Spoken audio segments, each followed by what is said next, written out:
Any experience with animals? The rancher asked. The native bit her lip and said, Only wild ones ## Chapter 1, the interview. The Wyoming wind carried dust and memories across the Triple Bar Ranch as Kaya, standing bare, approached the main house. Her worn leather boots crunched against the gravel path, each step a reminder of how far she'd traveled from everything she'd once known. The job advertisement in the territorial newspaper had been brief. Ranch hand needed. Experience with horses preferred. Inquire at Triple Bar Ranch outside Cheyenne. What the advertisement hadn't mentioned was that Jacob Morrison, the ranch owner, would be the same man who had disappeared from her life 3 years ago without a word of goodbye. She paused at the bottom of the porch steps, her heart hammering against her ribs like a caged bird. Through the window, she could see his familiar silhouette broader now, his shoulders carrying the weight of responsibility that came with owning land. His dark hair was longer than she remembered, touched with silver at the temples that made him look older than his 32 years. Taking a steadying breath, Kaya climbed the steps and knocked. "Come in," came his voice, still rough with the hint of an Eastern accent he'd never quite lost. She pushed open the door and stepped into the ranch house's main room. Jacob looked up from the papers scattered across his oak desk, and time seemed to stop. His pen fell from suddenly slack fingers, ink spreading across a ledger page like spilled blood. Kaya, her name escaped his lips like a prayer he'd forgotten how to say. Mr. Morrison. She kept her voice steady, professional, though her hands trembled slightly at her sides. "I'm here about the ranch hand position." For a long moment, they simply stared at each other across the room that felt both as wide as a canyon and as small as a heartbeat. Jacob was the first to recover, rising slowly from his chair, his movements careful and measured. "You're looking for work?" he said. "Not?" "Quite a question, I am." "Here, you want to work here?" Kaya lifted her chin, meeting his gaze directly. "I need the work, unless you have objections to hiring me based on our ... past acquaintance." Something flickered in Jacob's dark eyes. Pain, regret, something deeper she couldn't name. "No objections. But I have to ask ... He gestured toward the chair across from his desk. "Please sit. Let me ask you the same questions I'd ask any applicant." She settled into the chair, hyper-aware of his presence as he resumed his seat. This close, she could see the lines around his eyes, the weight of whatever had driven him away from her. "Still etched in the set of his jaw? Any experience with animals?" he asked, his voice carefully neutral. Kaya bit her lip, a gesture she'd never quite broken despite years of trying to appear more refined. "Only wild ones." The admission hung between them, laden with double meaning. Jacob's hand stilled on his desk, and she saw his throat work as he swallowed. "Wild ones can be challenging," he said quietly. "They can be, but they're honest. They don't pretend to be something they're not, and they don't make promises they can't keep." The barb hit its mark. Jacob flinched slightly, but continued with, "The interview, can you ride? Since I was 5 years old? Handle a rope better than most men? Work from dawn to dusk without complaint? I've been doing exactly that for the past 3 years." Jacob leaned back in his chair, studying her face. "Why here, Kaya? There are other ranches, other opportunities. Why come to mine?" The question she'd been dreading, the one that would require either the truth or a lie. Kaya chose something in between. "'Cause I heard you were fair to your workers. 'Cause the job pays better than most. And because ... She paused, gathering her courage. "Because I thought enough time had passed that we could work together like civilized adults." Has enough time passed? Their eyes met and held. In his gaze, she saw the same longing that kept her awake at night, the same regret that colored her dreams. But she also saw something that hadn't been there 3 years ago, kind of desperate sadness that made her wonder what had driven him back to Wyoming after he'd left for his grand life in Denver. "I suppose we'll find out," she said softly. Jacob was quiet for a long moment, then nodded once. "The job is yours if you want it, room and board included, along with wages. You'll be working primarily with the horses. We have a string of Mustangs that need breaking." The regular stock needs daily care. What about the other hands? They have a problem working with an Indian woman? As any man who has a problem with it can find work elsewhere, Jacob said firmly. This is my ranch, and I hire who I choose to hire. Kaya felt a flutter of the old warmth his protective words used to inspire. Thank you. Don't thank me yet, Bear. The work's hard, and I can't. Promise things won't be ... complicated. Between us. She stood, smoothing down her worn blue dress. I can handle complications, Mr. Morrison. The question is, can you? With that, she turned and walked toward the door, leaving Jacob staring after her with an expression she couldn't read. But she heard him call out just as she reached the threshold. Kaya. She paused without turning around. It's good to see you again. The words were soft, sincere, and they hit her heart like stones thrown into still water, sending ripples through her carefully constructed composure. But she didn't turn around. Didn't let him see how much those simple words affected her. I'll start tomorrow at dawn, she said, and stepped out into the Wyoming afternoon, leaving the past and present tangled together like wildflowers in a summer wind. Hosh Hosh, Chapter 2, Ghosts and Mustangs. The bunkhouse Jacob assigned to Kaya was separate. From the main hand's quarters, a small cabin that had once housed the ranch's previous foreman. It was sparse but clean, with a narrow bed, a washstand, and a window that looked out toward the distant mountains where she'd grown up. That first night, she lay awake listening to the sounds of the ranch settling into sleep, horses nickering.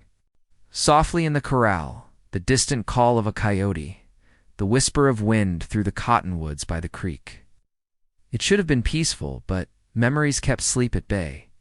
3 years ago, Jacob Morrison had been a different man. He'd come to her father's trading post as a representative of a Denver cattle company, looking to establish supply routes through Cheyenne territory. He'd been confident, ambitious, full of plans for expanding westward and building something that would last. He'd also been the first white man to look at her and see not just her Indian blood, but the woman she was beneath it. Their courtship had been conducted in secret, stolen moments when he could escape his business obligations and she could slip away from the disapproving eyes of both communities. He'd taught her to read English poetry by lamplight. She'd shown him the hidden valleys where wild horses ran free. Ow! With it there per one with avor, hers of finding a place where she could belong fully, to neither world and both. And then, one morning, he was simply gone. His business in the territory concluded. His company recalled him to Denver for a promotion that would set him up for life. He'd left a brief note with her father. Tell Kaya I'm sorry. Some things can't be changed. No goodbye. No explanation. No promise to return, now lying in the darkness of his ranch house's guest cabin. Kaya wondered what had brought him back to Wyoming. The Jacob she'd known had been determined to make his fortune in the city, to climb the ladder of respectability that his Eastern education and family connections afforded him. This Jacob seemed different, quieter, more weathered, carrying shadows. She didn't recognize Don came early on the frontier. Kaya was already dressed and walking toward the main corral when she heard the thunder of approaching hooves. A string of wild mustangs burst over the ridge, pursued by 3 ranch hands on horseback. The horses were magnificent, a mix of paints, chestnuts, and one pure black stallion that led the herd with the kind of fierce grace that took her breath away. Beautiful, aren't they? Jacob's voice came from behind her. She turned to find him, leaning against the corral fence, coffee cup in hand, his eyes fixed on the approaching horses. Magnificent, she agreed. Where did you find them? They've been running the high country for years. Old Pete, my foreman, says the black stallion is the smartest horse he's ever seen. It's also the most stubborn. The horses thundered into the makeshift holding pen, the black stallion rearing and striking at the wooden rails with his hooves. His eyes were wild. Jacob pointed toward a smaller corral where several horses stood waiting. Regular stock first. They need grooming, exercise, basic care. Pete will show you the routine. Pete Turner turned out to be a grizzled man in his 60s with kind eyes and hands that spoke to horses in a language older than words. He watched Kaya work with quiet approval as she moved among the animals. her touch gentle but confident, her voice low and soothing. "You do have experience," he commented, as she expertly braided the mane of a particularly skittish mare. "My grandfather was known for his way with horses. He taught me that they respond to spirit more than strength. Smart man. Most folks try to dominate a horse, make it fear them. But fear ain't the same as respect." As if summoned by their conversation, the black stallion's wild neigh echoed across the ranch. Both Kaya and Pete turned toward the holding pen, where the magnificent animal continued his restless pacing. "Boss wants him broken first," Pete said with a shake of his head. "Says a horse like that would be worth twice the price of the others. To the right buyer. And what do you think?" Pete was quiet for a long moment, studying the stallion's proud bearing, the fire in his dark eyes. "I think some things are worth more whole than broken, but it ain't my decision to make." That afternoon, Jacob appeared at the corral, carrying a rope and wearing the determined expression Kaya remembered from their time together. It was the look he got when he'd set his mind on something, regardless of obstacles or consequences. "You're going in there?" she asked. "Someone has to make the first attempt." "Jacob, that horse is wild." "Yes, you mentioned that." Paused. "At the gate?" His hand on the latch. "But wild things can be tamed, Kaya. They can learn to accept boundaries, to work within limitations." She heard the double meaning in his words, saw the way he looked at her when he said them. Not all wild things should be, maybe not. But this one will be. He opened the gate and stepped into the pen. The black stallion immediately charged, teeth bared, hooves striking the ground like thunder. Jacob dodged aside, rope already spinning, but the horse was too quick, too smart. He wheeled and kicked, missing Jacob's head by inches. For 20 minutes, man and horse danced their dangerous ballet. Jacob was skilled, experienced, but the stallion was magnificent in his fury. Finally breathing hard and covered in dust, Jacob backed toward the gate. "He's not ready," Kaya said as he emerged. "He'll never be ready." "That's not how this works." Jacob wiped sweat from his forehead with the back of his hand. "Tomorrow, I'll try a different approach." "What if there is no approach? What if some things are meant to stay free?" Jacob turned to look at her fully, and in his eyes she saw the same desperate determination that had driven him away from her 3 years ago.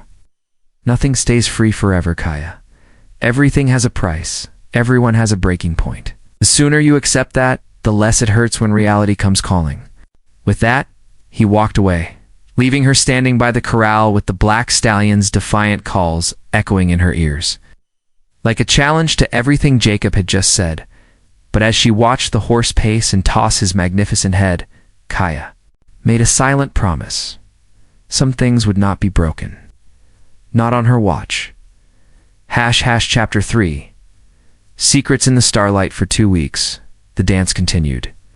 Jacob would enter the pen with rope and determination, and the black stallion would meet him with fury and grace. Each day ended the same way, man, retreating horse victorious. Both exhausted by the struggle, Kaya watched from the sidelines. Her heart caught between admiration for the horse's spirit and growing concern for Jacob's increasingly desperate attempts. She saw how each failed session weighed on him, adding to whatever burden already bent his shoulders. On the 3rd Sunday after her arrival, she found him sitting alone on the porch after supper, a bottle of whiskey at his side, and defeat written in every line of his body. "You're going to hurt yourself," she said, settling onto the porch steps nearby, but not too close. "Probably." He took a sip from his glass, not looking at her. "But I need to break that horse, Kaya. I need the money he'll bring. The ranch is in trouble." Jacob laughed, but there was no humor in it. "You could say that. Debts from Denver. Creditors circling like vultures, and a mortgage that comes due in 6 months." The admission surprised her. The Jacob she'd known had been financially secure, backed by his family's Eastern money and his company's resources. "What happened in Denver?" For a long moment she thought he wouldn't answer. Then, as if the whiskey had loosened something that had been tightly bound, he began to speak. "I did what was expected of me. Married the right girl, joined the right social circles, climbed the corporate ladder. Margaret Ashford, her father, owned half the silver mines in Colorado." He stared into his glass as if it held answers to questions. He didn't want to ask. Beautiful, refined, everything a man in my position was supposed to want. Kaya felt her heart clench, but kept her voice steady. What went wrong? Everything, nothing. I don't know. Jacob set down his glass and scrubbed his hands through his hair. I had everything I thought I wanted, and it felt like nothing. Like living someone else's life while my real self slowly suffocated. So you left? So I destroyed it all. His voice was raw with self-recrimination. I made bad investments, took risks no sane businessman would take. Some part of me wanted to fail, wanted an excuse to walk away from the life I'd built. And your wife? Left me for a railroad baron 6 months before the divorce was finalized. Can't say I blamed how I wasn't much of a husband. Too busy trying to sabotage my own success to pay attention to what I was supposed to be building. Kaya absorbed this information slowly, understanding dawning like sunrise after a long, dark night. That's why you came back. This ranch is all you have left. This ranch is my last chance to build something real, something that matters. And if I can't make it profitable, ... He shrugged, but she could see the fear beneath the casual gesture. Maybe I'm just not meant to succeed at anything.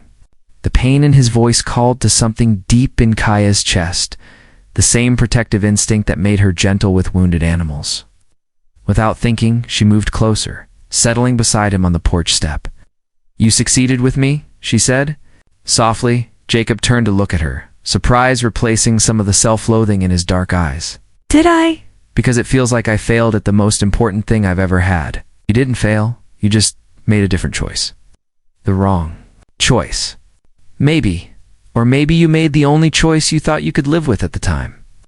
They sat in comfortable silence for a moment, the night air soft around them, filled with the familiar sounds of the ranch settling into sleep. Finally, Jacob spoke again.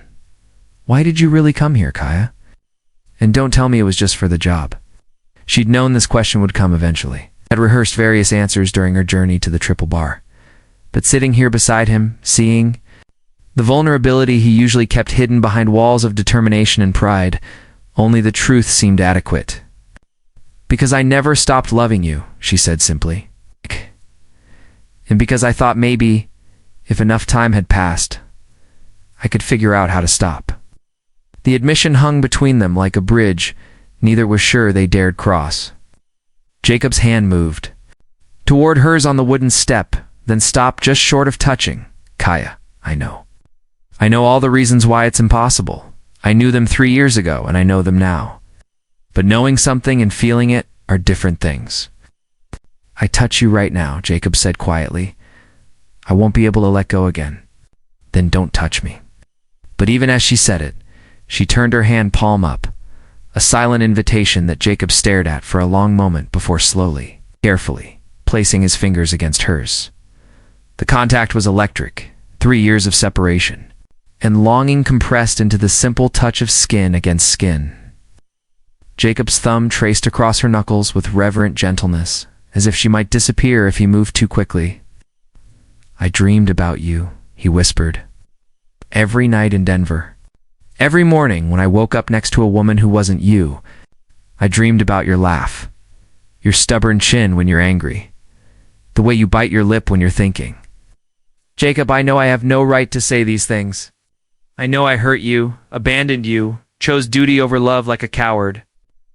Seeing you again, having you here, he lifted their joined hands, pressing a soft kiss to her palm. I feel alive for the first time in 3 years. Kaya closed her eyes, letting herself feel the warmth of his lips against her skin, the rightness of his touch that she'd tried so hard to forget. What are we doing? I don't know. But I can't pretend anymore that I don't want you, that I don't need you, even if it's selfish. Even if I have nothing to offer you but a failing ranch and a heart that's been broken by my own stupidity.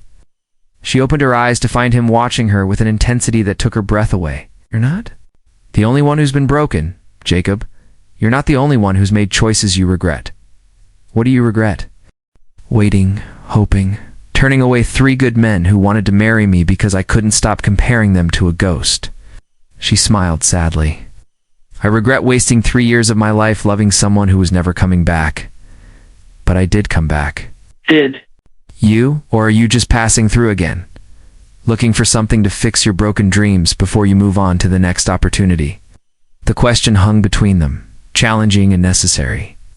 Jacob was quiet for a long moment, still holding her hand, his thumb tracing patterns on her skin. I don't know, he said finally, and she appreciated his honesty, even as it cut deep. I don't know what I'm doing or where I'm going or how any of this ends. All I know is that you're here, and for the first time since I left Wyoming, I feel like maybe I'm exactly where I'm supposed to be. It wasn't a promise. It wasn't a declaration of forever. But it was honest, and it was enough for now. Kaya squeezed his fingers gently, and let's start with that. They sat together as the stars wheeled overhead, hands joined, hearts tentatively opening to possibilities neither dared name. In the distance, the black stallion called to his herd, wild and free and utterly unbroken, just like the love that had brought them. Back together under the endless Wyoming sky. Chapter 4. The breaking point. The telegram arrived on a Tuesday morning. Carried by a dust-covered rider from Cheyenne. Jacob read it twice, his face growing paler with each word, before crumpling the yellow paper in his fist. Bad news? Kaya asked. She'd been working with the gentler horses, but Jacob's stricken expression drew her immediately to his side. Ashford. Bank. Jacob's voice was hollow. Margaret's father. He's called in my debts early. I have 30 days instead of 6 months. The implications hit Kaya like a physical blow. 30 days to save a ranch, to break and sell enough horses to satisfy creditors who clearly wanted Jacob to fail. Can you do it? Raise enough money in 30 days? Jacob looked toward the holding pen where the black stallion still paced, magnificent and unbroken. If I can get premium prices for the Mustangs, maybe. The cavalry's offering top dollar for exceptional mounts, and that stallion, ... Double quotes, he shook his head. If he can break him when I break him. When I break him. Kaya heard the doubt beneath Jacob's determined words, saw the desperate edge that failure was bringing to his attempts with the horse. Over the next week, his sessions in the pen became increasingly aggressive, his patience worn thin by the pressure of approaching deadline.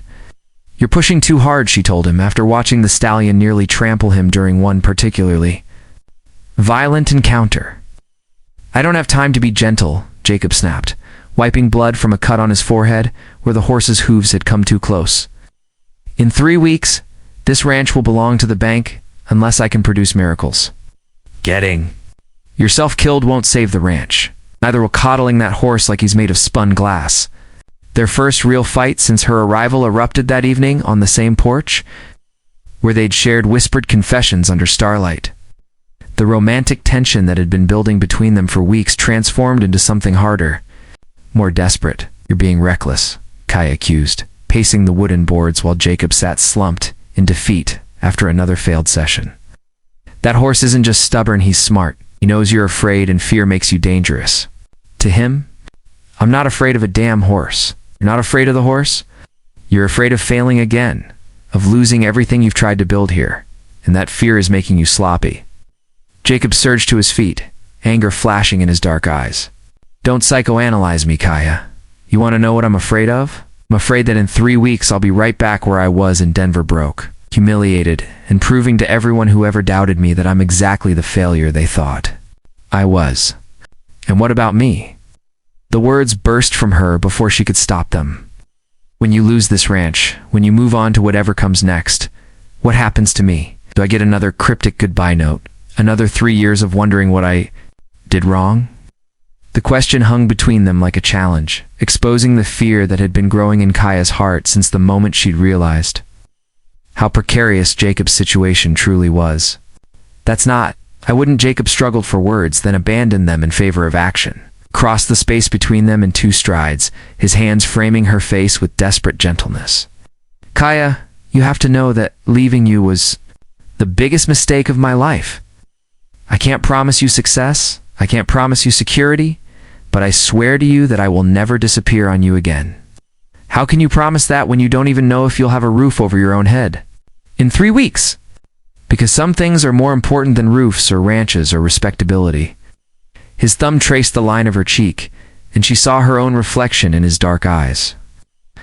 I lost you once because I was too much of a coward to fight for what mattered. I won't make that mistake twice. Before she could respond, he kissed her. Not the gentle, tentative kisses they'd shared over the past weeks, but something desperate and claiming. 3 years of separation and longing compressed into the meeting of their lips. Kaya melted into him, her hands fisting in his shirt, her heart singing with joy and breaking with terror in equal measure. When they finally broke apart, both breathing hard, Jacob rested his forehead against hers. Whatever happens with the ranch, we'll face it together, he whispered. I promise you that. Promises, as they both knew, were fragile things on the frontier. And in the distance, the black stallion's wild call seemed to mock their hopes. With its fierce, untamable freedom, the next morning brought news that changed everything. Pete came running from the north pasture, his weathered face flushed with excitement and fear. Boss Miss Kaya, you need to see this. They followed him to the ridge overlooking the valley, where a sight that took their breath away waited. The black stallion had somehow escaped from the holding pen during the night, and he'd brought friends a herd of wild horses, at least 30 strong, all following his lead as he grazed peacefully in Jacob's best pasture. How did he get out? Jacob asked, though his tone suggested he already suspected the answer. Pete pointed to the broken rails of the holding pen, but splintered outward from repeated impacts. Been working on that weak spot for days. Smart as a whip, that one. Knew exactly where to hit. Jacob stared at the magnificent herd, and Kaya could practically see him calculating their worth. 30 wild horses, properly broken and sold, would be enough to save the ranch twice over. We'll need help, he said finally. More men, more ropes. We can capture the whole herd, ... Jacob Kaya's voice was soft but firm. Look at them. He followed her gaze to where the black stallion stood. At the center of his herd, head high, mane flowing in the morning breeze. Around him, mares grazed with their foals, young colts played in the sweet grass. And the whole scene radiated a kind of perfect wild harmony that was breathtaking to witness. They're free, Kaya continued. Completely, beautifully free. Yes. That really what you want to destroy? Jacob was quiet for a long moment, torn between financial necessity and something deeper, more fundamental. Finally, he spoke. What I want doesn't matter. The bank doesn't accept good intentions or noble gestures. They want money, and those horses represent the only way I can get enough to save what we've built here. Kaya nodded slowly, understanding the impossible choice he faced. But as she watched the stallion nuzzle one of his mares with tender affection, an idea began to form. What if there was another way? Such as... She turned to face him fully, her heart pounding with the audacity of what she was about to suggest. What if we didn't try to break them? What if we worked with them instead? Jacob frowned. I don't understand. The cavalry doesn't just want broken horses, Jacob. They want the best horses, the strongest, smartest, most reliable mounts they can find. What if these horses could be worth more trained than broken? The idea was radical, dangerous, and completely unproven. But as Kaya explained her plan, working with the horse's natural instincts rather than against them, building trust instead of dominance, creating partnerships instead of servitude, she saw something light up in Jacob's eyes that had been missing for weeks. Hope. #. Chapter 5. Trust and truth. The plan Kaya proposed was unlike anything Jacob had ever heard of. Instead of breaking the horse's spirits, they would work to earn their trust. Instead of forcing submission, they would create willing partnerships. It was a gamble that could save the ranch or destroy their last chance at success. You're talking about something that's never been done on this scale, Pete said, when they explained the plan to him. Training wild horses without breaking them? Teaching them to accept riders while keeping their spirit intact? The Lakota have been doing it for generations, Kaya replied. My grandfather could gentle the wildest Mustang without ever raising his voice or lifting a rope in anger. But it takes time, patience, and understanding. Time we don't have, Jacob pointed out. 3 weeks isn't enough, too. 3 weeks is enough if we do it right. Kaya's voice carried the quiet confidence that Jacob remembered from their courtship. the certainty that had first drawn him to her strength. But we'll need to work together, truly together. No more trying to dominate or control. We become part of their world instead of forcing them into ours. The first day of their new approach nearly ended in disaster. When Jacob entered the makeshift corral they'd built around the herd, the black stallion charged immediately, seeing him as the same threat he'd always been. But this time, instead of meeting aggression with aggression, Jacob stood perfectly still. The stallion pulled up short just feet away, confused by the lack of challenge. For 10 minutes, man and horse regarded each other in tense silence while Kaya held her breath from outside the fence. Finally, Jacob began to speak. Not commands or threats, but a low, steady stream of words about his fears, his hopes, his desperation. To save the ranch, Stallion's ears pricked forward, head tilting as if trying to understand this strange new approach. "That's it," Kaya called softly. "Let him see you, not just the threat you represent." Over the following days, they established a routine. Each morning, Jacob and Kaya would enter the herd space together, bringing grain and fresh water, speaking quietly to the horses, gradually accustoming them to human presence without the pressure of ropes or bridles. The breakthrough came on the 5th day. When the black stallion approached Jacob of his own accord, the proud animal extended his muzzle to sniff Jacob's outstretched hand, and the moment of contact sent ripples of amazement through both humans watching. "He's choosing to trust you," Kaya whispered, tears in her eyes. "After all the battles you fought, he's choosing to trust." But their success with the horses was shadowed by growing external pressures. Word had reached Cheyenne about the valuable herd on Jacob's ranch, and interested parties began arriving with offers to purchase the horses outright. $5,000, announced Cornelius Ashford himself, Margaret's father, and the banker who held Jacob's debts. He'd arrived unannounced with a small army of assistants and a contract already prepared. Cash, right now, for the entire herd. Jacob stood in the yard of his ranch house, acutely aware of Kaya beside him and the 30 horses grazing peacefully in the distance. $5,000 would pay off his debts with money to spare, securing the ranch's future without the risk of their experimental training program. "That's a generous offer," Jacob said carefully. "Generous enough to solve all your problems, Morrison. Take it, and you can continue playing rancher without the sword hanging over your head." The condescension in Ashford's tone made Jacob's jaw tighten, but it was Kaya who spoke up. "And what happens to the horses, Mr. Ashford?" The banker's cold gaze shifted to her, his distaste for her presence obvious in every line of his expensive suit. "That's hardly your concern, girl. These are business matters." "The horses are my concern," Kaya said firmly. "Mr. Morrison, would you like to tell Mr. Ashford about our training program?" Jacob felt the weight of the moment, the choice between easy money and the harder path they'd committed to together. Around them, his ranch hands watched quietly, and in the distance, the black stallion lifted his head as if sensing the importance of this decision. "We're not selling," Jacob said finally. "The horses are part of an experimental program to create the finest cavalry mounts the Army has ever seen. When we're finished, they'll be worth 10 times your offer." Ashford's laugh was harsh. "You're a fool, Morrison. If you could solve all your problems right now. But instead, you're gambling everything on some romantic notion about noble savages and their mystical connection to animals." The slur against Kaya hit Jacob like a physical blow. He stepped forward, his hands clenching into fists, but Kaya's gentle touch on his arm stopped him.